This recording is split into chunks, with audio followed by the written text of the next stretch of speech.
تو اللہ کا شکر ہے اس پلیٹ فارم سے کتاب و سنت کی آواز بلند ہو رہی ہے الحمدللہ.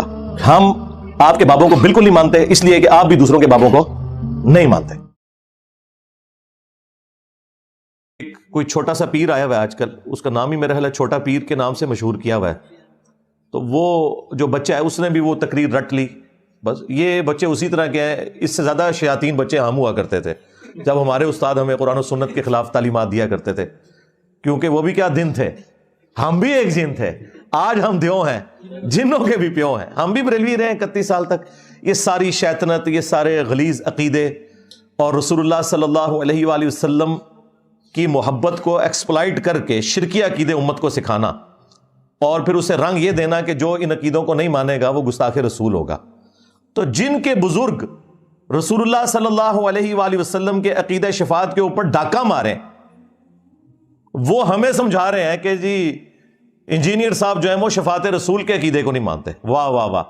پہلے اپنے گھر والوں کی خبر لو بھائی, تمہارے عقیدے جو ہیں وہ گستاخانہ ہیں, تمہارے بزرگوں کے عقیدے گستاخانہ ہیں, اور آج تک تم لوگ ان کو چھاپ رہے ہو. اور یہ جو ہے نا انٹرنیشنل بابا ہے فرید الدین عطار, تذکرۃ الاولیاء کتاب, یہ دنیا میں جتنے قصہ کہانیاں آپ کو سننے میں ملتی ہیں نا, خواہ وہ مصباحی صاحب سنا رہے ہوں, الیاس قادری صاحب سنا رہے ہوں, ثاقب رضا مصطفی صاحب سنا رہے ہوں, یا یہ جمال الدین قادری صاحب سنا رہے ہوں, یہ ساری کہانیوں کا جو انوینٹر ہے نا وہ فرید الدین عطار ہے.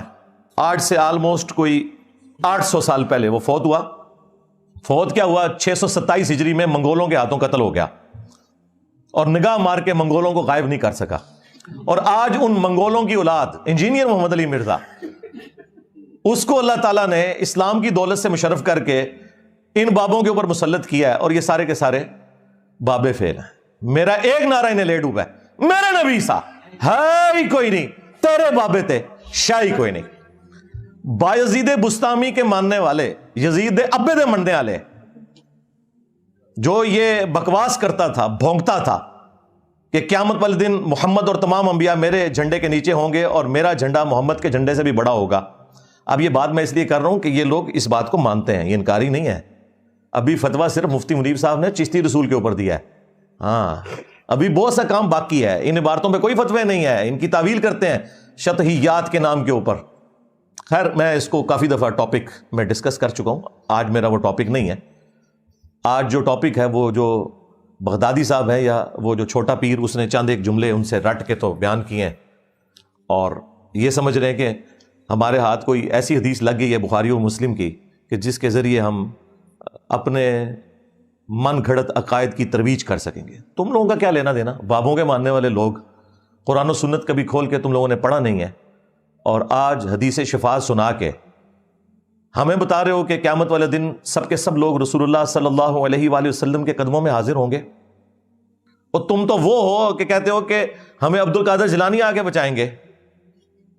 اسی بغدادی نے کہا تھا نا, چھڑ دو عبد القادر پہ گیا جائے. ہاں, دوسری طرف یہی آپ کو وہ حدیث شفاعت سنا رہا ہے. بھئی جس دن انبیاء کا یہ حال ہے کہ وہ نفسی نفسی کہہ رہے ہیں, تو وہاں عبد القادر جیلانی کیسے بیچ میں پڑ سکتا ہے؟ انبیاء کے جیسا ہے ہی کوئی نہیں. تیرا عبد القادر جیلانی تو شاہی کوئی نہیں. کہتے بابے تو شاہی کوئی نہیں. جی جی, بابے تو شاہی کوئی نہیں انبیاء کے مقابلے پہ. تم لوگوں نے کہا تھا نا کہ بڑے سے بڑا غوث قطب ابدال ہو, ایک صحابی کے گھوڑے کے قدموں کی خاک کے برابر نہیں, یہ کہتے تھے نا. تو میں تو بڑا ہلکا جملہ بول رہا ہوں کہ رسول اللہ کے مقابلے پہ بابے تشائی کوئی نہیں. تم لوگ تو کہتے تھے یہ تو جانوروں سے بھی بدتر ہے بابے, صحابہ کرام کے جانوروں سے بدتر ہیں. حالانکہ میں اس عقیدے کو نہیں ٹھیک مانتا کہ کسی کلمہ گو اہل قبلہ کو کتنا بھی گیا گزرا ہو کہ اسے جانوروں سے بدتر کہا جائے. لیکن یہ چونکہ کہتے تھے کہ ان کے غوث قطب ابدال صحابہ کرام کے جانوروں سے بھی بدتر ہیں, بلکہ ان کے قدموں سے لگی ہوئی جو دھول ہے نا وہ بہتر ہے. تو جب ہم کہتے ہیں کہ رسول اللہ کے مقابلے پہ باب تشائی کوئی نہیں, تو کہتے ہیں گستاخی ہوگی ہے. ان کا آپ یعنی انٹلیکچوئل لیول دیکھ لیں, ان کی کامن سینس دیکھ لیں, وہ بھی ان کے اندر موجود نہیں ہے. اچھا, اس کے اندر انہوں نے کچھ جملے بولے ہیں, میں آپ کو وہ سناتا ہوں کہ وہ کیا بات کر رہے ہیں. وہ کہتے ہیں کہ جی نقلیں اتارنے کے انداز میں انہوں نے یہ گفتگو کی ہے جیسے کسی کی نقل اتاری جاتی ہے. یعنی انہوں نے اللہ کو ہمارے کھاتے میں ڈالا ہے, اور بایزید بستامی جو یہ کہتا تھا کہ میرا جھنڈا محمد کے جھنڈے سے بھی بڑا ہوگا، نعوذ باللہ، اس کے ماننے والے نے نبی علیہ السلام کو اپنے کھاتے میں ڈالنے کی کوشش کیا. نکلو ادھروں ہے تو اڑا کے لینا دینا رسول اللہ نال صلی اللہ علیہ وآلہ وسلم. تو وہ نقلیں اتارتے ہوئے کہتا ہے کہ جی یہ کہتے ہیں اللہ کے سوا کوئی مشکل کشا نہیں، اللہ کے سوا کوئی حاجت روا نہیں، اس کو نقلیں اتارنے کے انداز میں، اور ہمیں ٹونٹ کر رہا ہے. اور وہ کہتا ہے قیامت والے دن دیکھیں سب کے سب رسول اللہ کے پاس آئیں گے صلی اللہ علیہ وآلہ وسلم. تم نے تو بایزید بستامی کے پاس جانا ہے نا، اور جو اس کے ساتھ قیامت کے دن ہونا ہے نا، ہماری تو دعا ہے تمہیں، بد دعا نہیں میں کہتا، دعا ہے کہ تمہارے ساتھ بھی وہی کچھ ہو اگر تم لوگوں نے توبہ نہ کی مرنے سے پہلے. اس کے بعد پھر وہ کہتے ہیں کہ جی یہ لوگ اس دن اللہ کی طرف منہ نہیں کریں گے. یعنی وہ یہ بتانا چاہ رہے ہیں کہ ہم جو ہیں وہ نعوذ باللہ رسول اللہ کے ماننے والے ہیں، وہ اپنے آپ کو یہ پیش کرنے کی کوشش کر رہے ہیں، حالانکہ بایزید کے ماننے والے. اور جو انجینئر صاحب ہیں یا ان کے اسٹوڈنٹس ہیں یا باقی لوگ جو ہیں یہ اللہ کے ماننے والے ہیں، یعنی وہ اللہ کو اون نہیں کر رہے. اس کے بعد وہ کہتے ہیں کہ یہاں یہ لوگ سفارش کے منکر ہیں، اور وہاں یہ انبیاء اکرام علیہ السلام سے ہوتے ہوئے رسول اللہ تک پہنچیں گے صلی اللہ علیہ وآلہ وسلم. جی ہم نے تو وہاں ہی پہنچنا ہے، آپ نے جانا ہے بایزید بستامی کے پاس، اور جدھر اس نے جانا ہے نا اس نے تمہیں بھی اپنے ساتھ ہی وہاں لے کے جانا ہے، نہ سو ادھروں. پھر اس نے ایک جملہ اس میں بولا، وہ کہتا ہے کہ جب یہ انبیاء کرام علیہ السلام سے ہوتے ہوئے لوگ پہنچیں گے نا رسول اللہ تک، تو آدم علیہ السلام بھی اللہ کے پاس نہیں بھیجیں گے بلکہ نوح علیہ السلام کے پاس بھیجیں گے. اور نوح علیہ السلام جو ہیں وہ موسیٰ علیہ السلام کے پاس، اور وہ ابراہیم علیہ السلام کے پاس، وہ عیسیٰ علیہ السلام کے پاس. تو اس نے ایک جملہ بولا ہے کہ دھیان کرنا کدھر آدم علیہ السلام بھی تے بریلوی نہیں نے. اچھا یہ جملہ میں بولتا نا تو انہوں نے کہنا تھا انہوں نے گستاخی کر دیا، حالانکہ میں اسے گستاخی نہیں سمجھتا، یہ سمجھانے کے لیے اسی طریقے سے بات کی جاتی ہے. لیکن ان کی ڈاکٹرن میں یہ گستاخی ہے جب یہ بول رہے ہیں نا کہ بھی آدم علیہ السلام بھی بریلوی ہیں. اب میں اگر کہوں نا کہ آدم علیہ السلام بھی علمی کتابی ہیں یا صرف مسلم ہے تو انہوں نے کہنا دیکھو جی یہ تو آدم علیہ السلام کو اپنے فرقے میں شامل کر رہا ہے، حالانکہ ہمارا تو فرقہ ہی نہیں ہے. فرقوں کی تو چندہ بک ہوتی ہے، ایک بڑا ہوتا ہے، اور فرقوں کی سب سے بڑی نشانی ہے کہ وہ یہ کہتے ہیں باقیوں کے پیچھے نماز نہیں ہوتی، باقی سارے کافر ہم مسلمان، ہم تو چندے بھی تمہیں دیں، نمازیں تمہارے پیچھے پڑھیں، مسجد کوئی الگ نہیں بنائی، وہ گالی جو تمہارے بزرگوں کو لگتی ہے ہمیں تو نہ دو. اب اس غم کو تو میں ختم نہیں کر سکتا کہ تمہارے بزرگ یہ سارا گند کر کے گئے، ایک دوسرے کو کافر کہہ کے گئے، ایک دوسرے سے اپنی مسجدیں الگ کر کے گئے، چندہ بک الگ کر کے گئے. یہ ساری گندگی اگر میرے اندر نہیں ہے تو تمہیں اس بات کا غم کیوں نہیں جا رہا؟ مان لو کہ نہیں ہے میرے اندر وہ گندگی. اور صرف اتنا ماننا کافی نہیں بلکہ یہ بھی کہنا پڑے گا کہ ان کے اندر یہ گندگی موجود تھی. اور پھر اینڈ پہ جب لوگ پوچھیں نا کہ انجینئر صاحب گندی مکھی ہیں، گند پہ بیٹھتے ہیں، تو آپ نے پھر کہنا کہ انجینئر صاحب کو کچھ نہ کہا کریں، یہ گند ہمارے بزرگوں کا تھا، انجینئر صاحب تو گند صاف کر رہے ہیں. انجینئر صاحب گندی مکھی نہیں ہے، گند ہمارے بزرگوں نے پھیلایا تھا، قصور انجینئر صاحب کا نہیں، قصور ہمارے بزرگوں کا ہے. اور آخری جملہ انہوں نے اس میں یہ بولا کہ جب لوگ عیسیٰ علیہ السلام کے پاس پہنچیں گے نا تو عیسیٰ علیہ السلام کہیں گے کہ میں آج اس شخص کو جانتا ہوں جس کے ہاتھوں پر شفاعت کا دروازہ کھلے گا، تم محمد رسول اللہ صلی اللہ علیہ وآلہ وسلم کے پاس چلے جاؤ. اس پہ پتہ انہوں نے کیا بولا ہے کہ وہ عیسیٰ علیہ السلام ہوں گے، جیل میں نہیں ہوں گے. یعنی میرا وہ کہہ رہا ہے کہ وہ عیسیٰ علیہ السلام ہوں گے، وہ انجینئر نہیں ہوگا.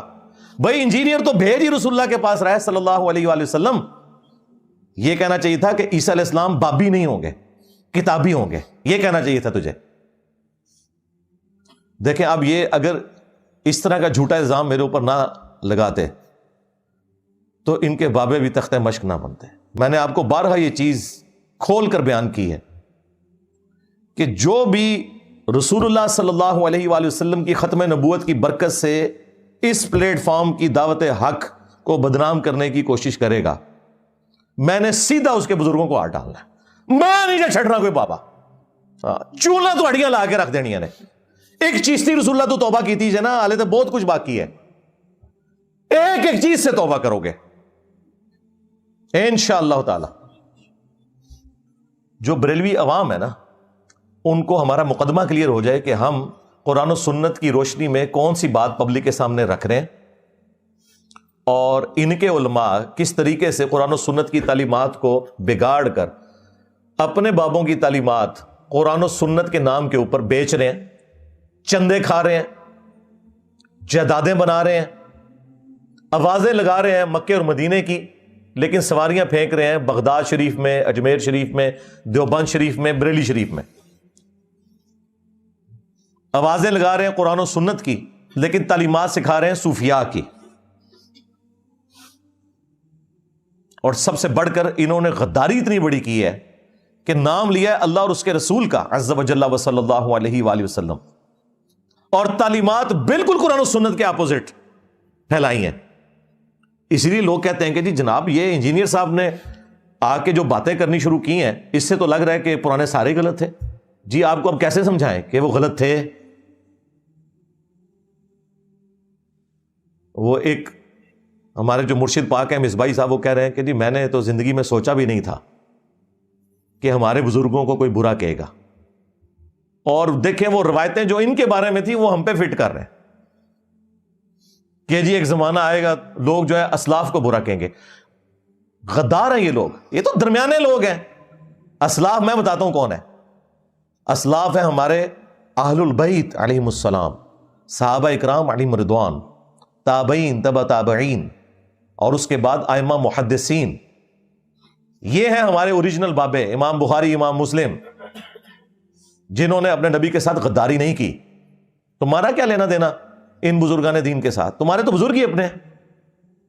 دھوکہ دینا بند کرو. تو بھائی جو لوگ رسول اللہ کے ساتھ غداری کریں گے تو اللہ تعالیٰ نے تو بدلہ لینا ہے. اِنَّا كَفَيْنَاكَ الْمُسْتَهْزِئِينَ، اے نبی آپ کا ٹھٹا اور مذاق اڑانے والوں کے مقابلے پر ہم آپ کو کفایت کریں گے. ہاں یہ اللہ کا وعدہ تھا، اور دیکھیں اللہ تعالیٰ نے اپنا وعدہ کیسا پورا کیا. 1200 سال میں انہوں نے جتنی عزت اویل کی تھی نا، 12 سال کے اندر اللہ تعالیٰ نے ان کی مٹی پلید کر کے رکھ دی ہے. کتنی بڑی بلا ان کے اوپر چھوڑ دی ہے. میرے نبی سا ہے ہی کوئی نہیں، تیرے بابے تھے شاہ ہی کوئی نہیں. اب یہ وکٹم کارڈ نہ کھیلو کہ جی ہمارے اسلاف کو برا کہہ رہے ہیں. وہ اسلاف ہے ہی نہیں ہے بھائی، وہ درمیان کے لوگ ہیں. یہ وہ اسلاف ہیں جنہوں نے صحابہ کے ساتھ، اہل البیت کے ساتھ، اور سب سے بڑھ کر رسول اللہ کے ساتھ غداری کی ہوئی ہے صلی اللہ علیہ وآلہ وسلم. انہوں نے اپنے اسلاف کے ساتھ غداری کی ہے. ہم صرف ان بابوں کو مانتے ہیں جو کتابوں کو مانتے ہیں. جو کتابوں کے غدار ہیں ان بابوں کے لیے کوئی عزت نہیں ہے. اور یہ جو اکثر لوگ کہتے ہیں نا جی وہ انجینئر صاحب دیکھیں قرآن پاک میں ہے کہ لوگوں کے جھوٹے خداؤں کو برا نہ کہو کہ وہ تمہارے سچے خدا کو برا کہیں گے. تو آپ ذرا ان کے بابوں کے اوپر ہاتھ ہولا رکھا کریں. اچھا اس کا مطلب یہ ہے کہ آپ ہمیں یہ کہنا چاہ رہے ہیں کہ ہم جن کے بابوں کو چھیڑ رہے ہیں یہ کسی اور دین کے ماننے والے ہیں؟ یہ آج بابوں کے ماننے والے یہودی ہو جائیں، کرسچن ہو جائیں، ہندو ہو جائیں، ہم ان کے ساتھ اسی کے تحت ڈیل کریں گے. وَلَا تَسُبُّوا الَّذِينَ يَدْعُونَ مِن دُونِ اللَّهِ فَيَسُبُّوا اللَّهَ عَدْوًا بِغَيْرِ عِلْمٍ، کہ لوگوں کے جھوٹے خداؤں کو برا مت کہو. لیکن جب تم ہمارے خدا کا نام لوگے، ہمارے نبی کا نام لوگے، تو پھر تمہاری سزا ہوگی غداری والی. آج بھی جو یو این او میں قیدیوں کے جو احکامات ہیں نا چارٹر کے اندر، جو ان کے حقوق ہیں، وہ مخالف فوج کے قیدیوں کے لیے ہیں. اپنی فوج کا کوئی شخص غداری کرے تو اس کی سزا سیدھی سیدھی قتل ہے. اس طریقے سے کافروں کے ساتھ ڈیلنگ ڈیفرنٹ ہے. ان کے لیے یہی آیت ہے، یہ کافروں کے بارے میں آیت ہے کہ لوگوں کے جھوٹے خداؤں کو برا نہ کہو.